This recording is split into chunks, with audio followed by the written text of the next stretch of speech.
بسم اللہ الرحمن الرحیم۔ السلام علیکم ورحمۃ اللہ وبرکاتہ۔ معزز ناظرین کرام، بہت سے مسلمان صاحب نصاب تو نہیں ہوتے، مگر ان کے پاس بہت قیمتی موبائل ہوتے ہیں جو تقریباً 50، 60، 70، 80 ہزار یا اس سے بھی زیادہ قیمت کے ہوتے ہیں، اور گھر میں شوکیس میں سجانے کے لیے قیمتی چیزیں ہوتی ہیں۔ تو کیا یہ چیزیں نصاب میں شامل ہوں گی اور ایسے شخص پر قربانی واجب ہوگی؟ تو آج ہم اسی مسئلے کو دیکھیں گے کہ شریعت مطہرہ کا ایسے شخص کے بارے میں کیا حکم ہے۔ چنانچہ پہلے ہم جامع علوم اسلامی علامہ محمد یوسف بن نوری ٹاؤن کا فتویٰ دیکھیں گے، اس کے بعد انشاءاللہ العزیز دارالعلوم دیوبند کا فتویٰ میں آپ کے سامنے پیش کروں گا۔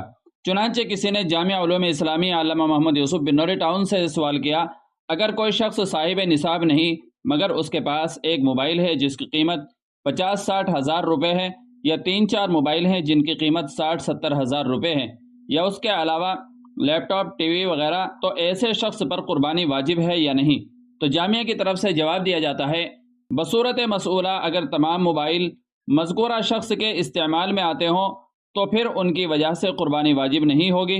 یہی حکم لیپ ٹاپ اور ضرورت سے زیادہ قیمتی موبائل کا بھی ہے کہ اگر استعمال کے لیے ہے تو اس کی وجہ سے قربانی واجب نہیں ہوگی، البتہ اگر ایک موبائل ضرورت کے لیے ہو اور اس کے علاوہ باقی موبائل زائد ہوں اور ان کی قیمت تنہا یا دوسرے زائد اموال کے ساتھ مل کر 52.5 تولہ چاندی کی رقم کے برابر بنتی ہو تو قربانی واجب ہوگی۔ فقط واللہ تعالی علم۔ دارالفتہ جامع علوم اسلامی علامہ محمد یوسف بن نوری ٹاؤن۔ تو چلیے اب دارالعلوم دیوبند کا فتویٰ دیکھ لیتے ہیں۔ چنانچہ دارالعلوم دیوبند سے سائل نے سوال کیا، کیا فرماتے ہیں مفتیان حضرات مسئلہ ذیل میں؟ نمبر 1، قربانی کے نصاب میں ایسی اشیاء جو کبھی کبھی استعمال کی جاتی ہیں جیسے عمدہ کپڑے وغیرہ، تو اس کو نصاب میں شمار کیا جائے گا۔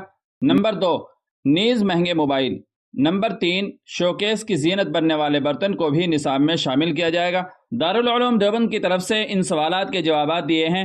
بسم اللہ الرحمن الرحیم۔ نمبر 1، نہیں، یہ حاجت اصلیہ میں داخل ہیں۔